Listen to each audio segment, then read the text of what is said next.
Happy Monday, my friends, and welcome back into another edition of Prime Sports World. I'm of course your host, David Onpoint. Helping right there is my co-host, Mr. T.J. Hopkins. On today's episode of the Prime, we're going to be checking in on the NBA Finals as we have our two games in the books. Both of them won by the Boston Celtics. We're going to talk about that today and how the Dallas Mavericks could potentially get back into the series. Please like, share, and subscribe to the podcast as we bring you guys almost daily content. Also, welcome to the show, CEO, Mr. Israel Rivera. Welcome to the show. Happy Monday, my friends. How are you? I'm doing fabulous. You look fabulous. Just got me a little bit of Chipotle. Yeah, man. Hey, I appreciate it. I got the shades on, chain blinging. I'm ready. I'm looking like Klay Thompson when they used to have them Zoom calls back during the pandemic. So I'm feeling nice, feeling breezy, ready to talk some basketball. Yeah, took a week off. I'm back, baby. Well, welcome back, man. Glad to have you back in the seat there. Let's get right into it. Let's talk about the NBA Finals as we're checking in. Boston up 2-0. Game one won easily by Boston. Basically won wire to wire. Dallas did make things interesting in the third quarter, but then Boston for sure shut the door. Game two was way more competitive as Dallas had a small lead, or they gave us competitive for mostly throughout, but then Boston did hold on at the very end and win by 7. Jaylen Brown, 22 points. Jason Tatum, 17. Luka Doncic is averaging 31. Kyrie Irving is averaging 14. Kristaps Porzingis was injured in Game 2, but he is expected to play in Game 3. How much he plays and what his availability looks like is still kind of up in the air. So let's talk about what has worked for Boston so far in this series, and what do the Mavs need to do to even this series up? Start pushing people in the back like the Celtics do now. I think we lost David a little bit there. Did we lose David for a quick second there? No. Yeah, no. I don't think so. I lost him. Boston, Dallas they're not doing anything bad. The first two games were very winnable. Like the first game, Boston shot 16 threes and they only scored 107 points. You know what I'm saying? The other end is Dallas didn't hit their threes. They had like Luka had like one assist for the whole game. Dallas hasn't hit threes at all. Dallas hasn't hit like these in the series. these two games have been very winnable if you're the Dallas Mavericks. Like, because Boston ain't doing not one thing special. Like they really aren't. Boston has 52 assists so far in this series to Dallas's 30. The difference of 52. And then Game 2, Kyrie has to be better. It's free throws. Like at one point in time, Boston was like 2 of 14 from 3, but it was a tie game at halftime because Dallas goes 5 for 12 or 5 for 13 from the free throw line. That's the game right there. They're shooting it at 65% from the free throw line as a team. They're shooting it at abysmal 24.5% from the 3-point line. Yeah. 24.5. It's not looking good for them. And Luka, and Izzy, I know what you said earlier. Like, Luka's got to play defense. Luka is Luka. Luka giving them 31. No one on that team is guarding Luka and stopping him from doing what he's doing. Luka is Luka.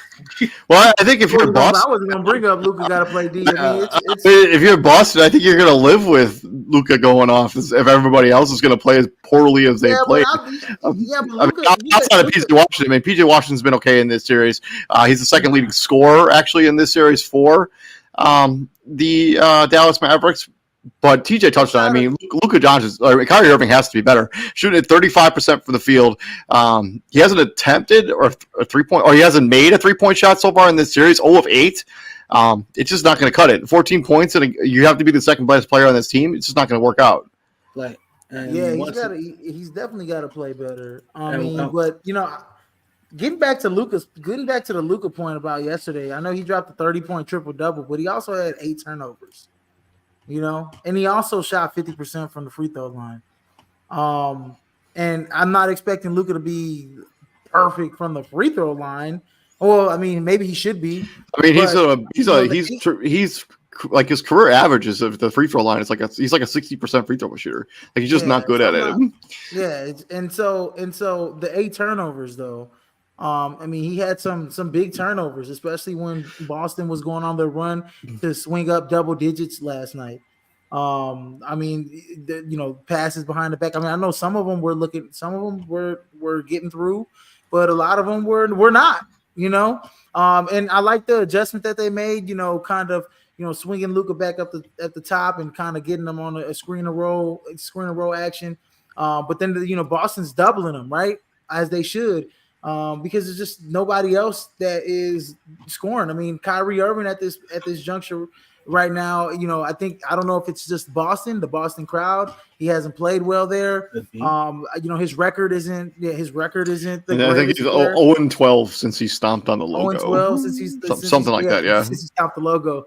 But yeah, I mean, Kyrie Irving. I mean, he he's gotta score. There's no ands ifs else about it. And I have to give credit to the Boston defense, right? I mean, Drew Holiday. If the series were at today, he'd probably be the MVP of the series, Drew Holiday. Yeah, absolutely. And so Boston is just showing they're hard to stop, right? It's not that they go 9 deep; they're deep in terms of their 6 guys that play significant minutes, right? The 6 guys that play significant minutes, you don't know, if and it's Jason Tatum hasn't even had a great, scoring output in this series. He's doing other things. Like he's facilitating. He had a near triple double last night. I think he had 8 rebounds or 8 assists. He was 1 rebound away from it. Yeah, 12 assists last night. Like he's just making. He's playing winning basketball. He's playing winning basketball. Thank you, David. And so it's just like the other guys that are just doing it. The first game was Porzingis. We didn't even know how Porzingis was going to play, being off. How many days was it? 30-something days. And then yesterday, Jason Tatum's saving grace is that his others are doing what Luka's others aren't doing. Jason Tatum would be getting killed if this series was 1-1. Yeah, I mean he hasn't shot the ball well. He's 12 of 30. He's 12 of 38 from the field, 4 for 14 for the 3-point line. But the saving grace for Boston is they have 5 guys that are averaging 16 points or more in this series. You know how many guys are averaging 16 or more for the Dallas Mavericks right now? 1 guy. Luka Doncic. That's it. And I think that would change. I think that's going to change. Whenever you get home, your role players usually play better at home. They usually shoot the ball better at home. I don't expect PJ Washington to continue being 1 for 8 from the 3-point line. I don't expect Derrick Jones Jr. to be 1 for 5 for the 3-point line. These guys are going to shoot better. And one thing we can't overreact to is Boston did what they were supposed to do. The first 2 games are at home.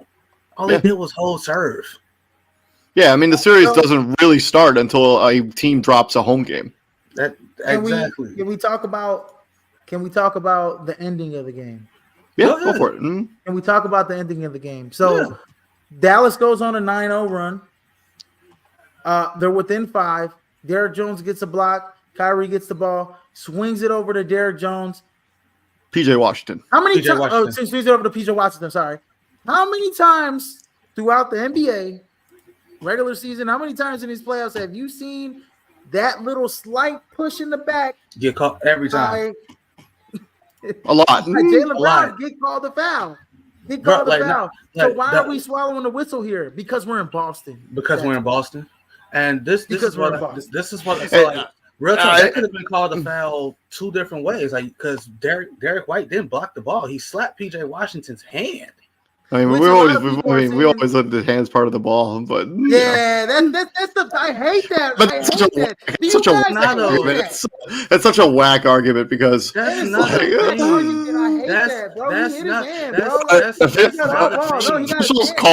officials call that foul all the time, man. How are you supposed to dunk it if you're getting your hand slapped? Come on. So if PJ Washington, check this out though. If PJ Washington, I'm just going to high purpose. If PJ Washington goes to the line, shoots those 2 free throws, we're talking about a 3-point game, 11-0 run, and Boston just went cold as hell for the last 3 minutes. This very well could be 1-1 Dallas, right? Because they had all the momentum. Yeah, 100%. I mean, you have like 47 seconds left, and like if you score on the next possession, I mean, you keep Boston. I mean, they had no momentum. They were not playing well, getting sloppy with the basketball.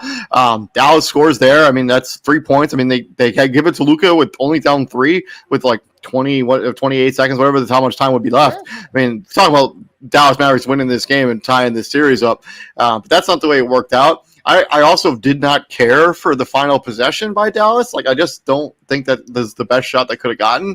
And then they just kind of threw in the white flag. I mean, it's a playoff game. You never know what could happen. They still had some timeouts in their back pocket. You're like, oh, well, there's 20 seconds left in the game. We're down 7. We're just going to punt here. Like, it didn't make a lot of sense to me. So theoretically, what could happen for them in? I mean, you foul, you down 7, down. You foul somebody, and I'm not even sure who's on the floor. I have to like. You have Al Horford. I understand. Yes, I understand. But this is the NBA Finals. If you have an opportunity to extend the game and try to win, you should at least take the shot at it. Foul who? They make the 2 free throws, then you're down 9. Then if they make the 2 free throws, the game is over. So but if they miss even 1 free throw, you have a shot. No, you don't. You go down, you hit a 3 right away. They had a timeout. You got to. Anyways. Down 7 with the 3-point shot. Down 7. I see what your argument is, David. I mean, there's a lot of time left in the game. I mean, no, it's just not going to happen. Like it's just not going to happen. But so I'm with Izzy. I mean, there's no point in like keeping bullets in the chamber. No, I get you. It's kind of like go all out at this point in the time of the season. I get both of your guys' arguments. Yeah. To TJ's point, to David's point, it's like go all out. It's the end of the season. It's the NBA Finals. Anything can happen. For TJ's point, it's like everybody on the floor for the Boston Celtics is a good free throw shooter. Can't shoot free throws. And you also don't want to risk an injury on some meaningless play later in the game. Like coming back. The other thing is, I mean, Dallas is averaging nearly 20 points less than their average in the season. That's not going to sustain. I'm with Izzy. Game 1, I had an issue with the officiating because I didn't like some of it. I didn't like some of Derek Lively's fouls. Because I'm all like, what is Derek Lively supposed to do in most of those situations? Like he's doing what the rule book says. He's going up vertical. He's not coming down. He's not crashing down on somebody. Like Jaylen Brown's coming in like a bull in a china shop, and Derek Lively's getting the foul. Like Zach Sarver even looked back at him like, oh, I want you to say something else. I'm gonna tech your ass up. Like I want you to say something. Like I have a problem with that. Izzy lamented to the missed foul on PJ Washington, and it's Jaylen Brown again. We see that called a lot. You can't swallow your whistle now. Like that's too important. Again, it's a bad look when the people at home see the fouls that we see the calls that you're missing. We don't have a up close and personal view of the game. We at home, we have TV screens, and we're seeing the stuff that y'all missing. I mean, that's the other. I mean, problem. Like the league, like when you have plays where it just kind of damages the product. The NBA, like we talk about this all the time in every sport, really. But like the NBA should be able to step in and be like, hey, like this is the NBA Finals. We can't have calls being missed and having like asterisks next to stuff because you missed a call. Like we want things to play out fairly. It clearly pushed you in the back. We have to step in. Like we have to fix this call. Because because now we're like no one's talking about like that block is being passed off as good defense versus that like the NBA Twitter page is like all angles of Derek White's game saving block. Like dude, like that's a foul. No, like you know what's crazy? That's a foul. We're passing off a foul as good defense. Go ahead. You know what's crazy? If PJ Washington would have flopped and sold it, I bet he would have got that call. But guess what happened? But he was too busy focusing on trying to make the shot. Exactly.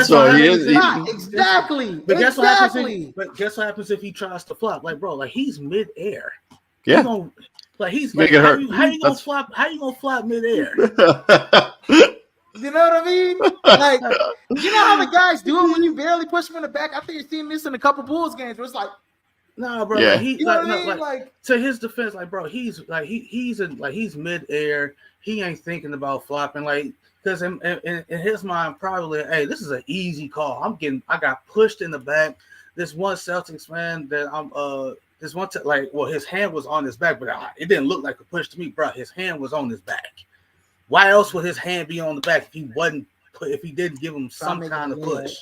Come on, so the man. next game is not until Wednesday. So let's swing it back into. So let's talk about what's worked for Boston. I mean, they've just been balanced and their team has hit shots. If Dallas is going to realistically get back into this series, what do they need to do? Hit their shots, and they will. I think they are going to come out and hit their shots, like you said. Because here's the thing. As good as defense Boston's played, there is no such thing as good defense on a wide open shot. Most of Dallas's misses from three have been wide open. Let's be fucking for real. Like, they are good defense, bro. I was wide open. How is it good defense if I get a wide open shot? I just missed the shot. Like, I saw something last night. What you see? I saw something last night that I think Dallas should be exposing on Boston. If they're gonna put Jason Tatum on Daniel Gafford, you need to start going to Daniel Gafford in the post and start either putting him in foul trouble, or B, Daniel Gafford's gonna win that matchup because he's just bigger and stronger than Jason Tatum. You know, every time they do that little switch, Daniel Gafford gets on Tatum, or Tatum is just flat out guarding Daniel Gafford. You know, and now with Porzingis out, and you have really lack of. I mean, Porzingis is not going to be out. He's going to play in at least game 3. You think he's going to play in the next game? I wouldn't. I jumped the gun on that. I'm sorry. I would be shocked if he didn't play. No, I wouldn't. I prematurely jumped the gun on that. No, I just don't like calf injuries. I wouldn't risk it because it's the same thing that happened to Kevin Durant and that's how I was like grand scheme of things is.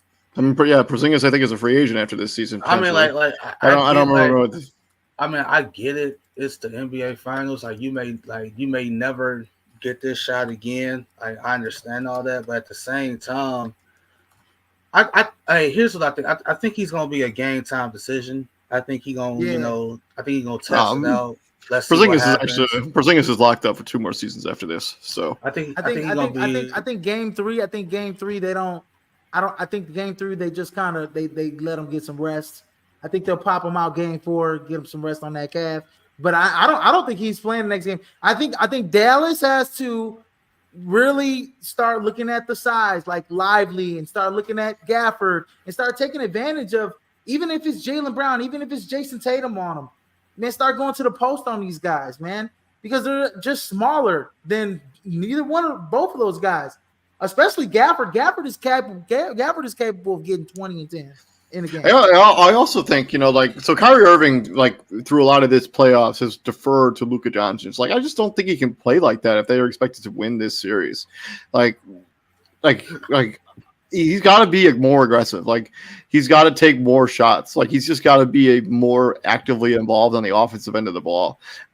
And I don't know how much the Boston thing, because he got booed literally every time he touched it, and I'm not sure how much that sucks. I'm not sure what that does to your psyche, but he just made untraditional Kyrie Irving errors. He's usually got the basketball on a rope and he's dribbling it off his foot. He's kind of losing control of the ball as he's dribbling. Very uncharacteristic Kyrie Irving plays that you don't normally see. We talked about this. They got crazy length on the perimeter. Well, we saw the play. 6'6". We saw the play with Jaylen Brown guarding him. Jaylen Brown got away with a lot of pushing and grabbing and pulling there. Where they call Kyrie for a travel. Letting Boston play. So if I'm Kyrie, what am I supposed to do there? Kyrie Irving's going up for a layup.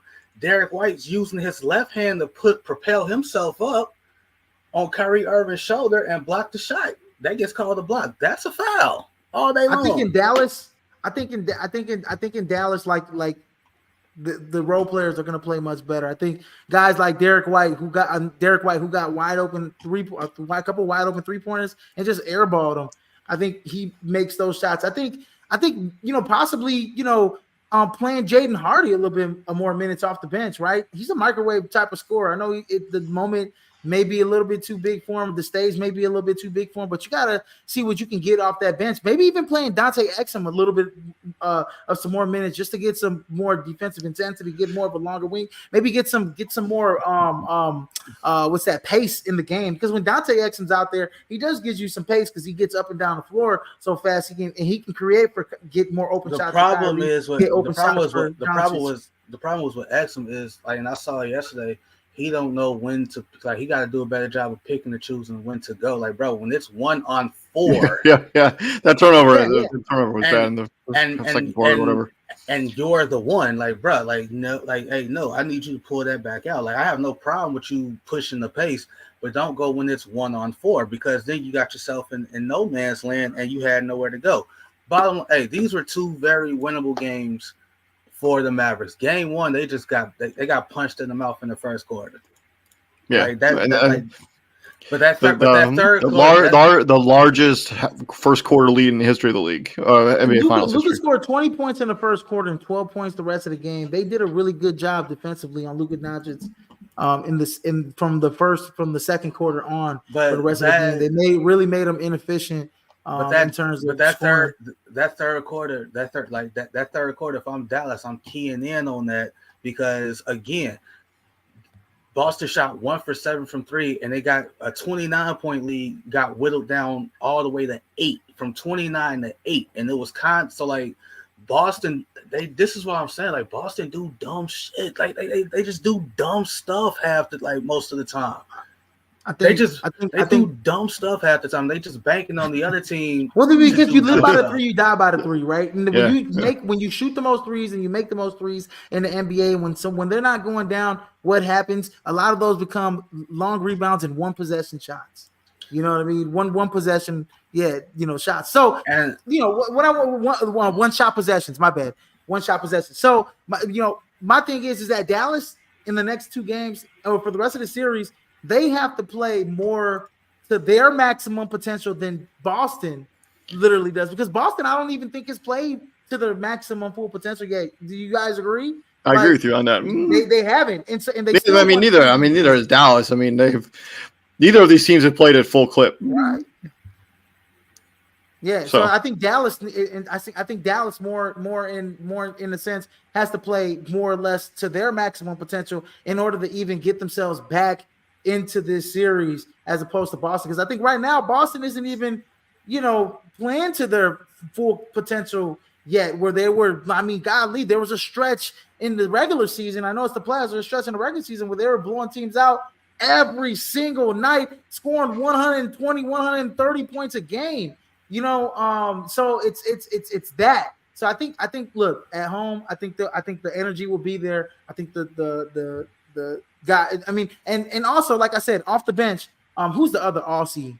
Josh Green. I mean, when he comes in, he's got to start. He's got to make excuse me for my Lakers. He's got to make shots too, man. I mean, you come in, you got to make shots. You can't just be bricking shots. You can't be hesitant. You got to just pull the trigger, man. Yeah, Josh Green, 2 for 8 from the field, 1 for 4 from the 3-point line. He's also 2 for 3 from the free throw, the charity stripe. So moving on, have you changed your prediction in this series? No. When I first made my prediction, I had Dallas in 6. Are either of you guys, given through 2 games, are you changing your prediction? No. I had Boston. I had Boston in 5. I think gentlemen sweep. I'm changing my prediction. I think it will be Boston in 5. I think Dallas gets game 3. I just when I watch Boston, I just think they have too much, like, for any team in the NBA right now. Like, there's no team that matches up well with them. They have an all-star at every spot on their starting lineup. Like, it's just I'm changing it. I'm going Boston at 5. But when we come back here, when we check in back in here in game 4, after game 4, I may change my vote again. But Boston just seems to have too much right now. I don't know. You could have made. I like that you said they have an all-star at all 5 positions, because you could have made an argument for Derek White this year, possibly making. I mean, it doesn't even include Al Horford, who's just off your bench. I know he's not an all-star caliber player anymore, but he was at one point. I agree, man. I mean, they're just. When this thing is lucky ass shot 2-2, when this thing is 2-2 going into Game 5, we'll be back here. Well, yeah, we will be back here. TJ will be right again because he's been right a lot during this playoff run. I haven't changed my prediction. I'm still gonna go Boston in 5. I haven't seen. I think that Jason Kidd, as good of a coach, X's and O's, we've seen what he's done for certain teams like the Nets and the Bucks, especially with the especially the Bucks. And now in Dallas, I think that Jason Kidd is super underrated. And then as the top assistant for the Lakers in the bubble when they won the championship, I think he's super underrated as a coach. And I think that he's got his work cut out for him with this Boston team. As good as he is X's and O's, he can pull out the greatest schemes. He can come out and say the best pregame speeches. But if Dallas doesn't come out and execute it and believe it, and play to their full potential, this is going to be a short series for them. It's not that, is he? Like, now, does your prediction have the opportunity to be right? Absolutely. I'm not going to sit here and say you're crazy for saying that. The thing is, like, here's the thing, and David alluded to it, like, Dallas could come out and be perfect. What it really comes down to is Boston, like what David said, Boston's guys are just better. Like, the two superstars aside, they cancel each other out. Like, hypothetically, Derek White is better than whoever the third best player is on Dallas. I mean, right? you probably Drew or like Derek White, Drew Holiday, whoever you want to put in that position. I mean, you could probably say, like, when you talk about the top 10 players in this series, probably only 2 of them come from Dallas. And they up there, so it's like Luka. Yeah, probably, I mean, like 1. Luka's probably 1. Tatum's probably 2. Brown is probably 3. You can flip flop those 2. Like Kyrie probably rounds out the top 5, maybe 6. Yeah. Right. Yeah. But I disagree. If Drew Holiday is not winning Finals MVP if this thing is over in 5, Jaylen Brown's gonna win Finals MVP. If this thing is over in 5, it's gonna be Jaylen Brown. Yeah, I agree with you on that. But yeah, that's been our finals matchup check-in. We will check in again after game number 4. It could be series could be over by then, maybe. But we'll see what happens. The game 3, as I mentioned earlier in the show, is on Wednesday. Seems like a long time in between games, but I know it's because some of it has to do with because ABC has the NHL finals too. So I think they're trying to balance and like spread those games out so they don't walk on their own stuff.